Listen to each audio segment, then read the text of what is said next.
Everyone, welcome back to How to Daily. In today's video, I will guide you on how to add a circle menu similar to Instagram's look to Shopify's Dawn theme in 2024. So this feature can enhance your store's navigation and make it more visually appealing. So first, we need to log into our Shopify admin panel and go to the theme section. Click on the Customize button for the Dawn theme to access the theme editor. In the theme editor, click on Add section and select the Custom HTML option. So this is where you will input the code for the circle menu. Next, paste the HTML, CSS, and JavaScript code for the circle menu. You can find pre-made code snippets online or create your own.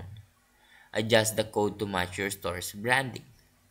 So after adding the code, you can drag and drop the circle menu section to your desired location on the store's homepage or other pages. And that is how you add a circle menu with an Instagram-like look to Shopify's Dawn theme in 2024. Now, if you found this video helpful, please leave a like and subscribe.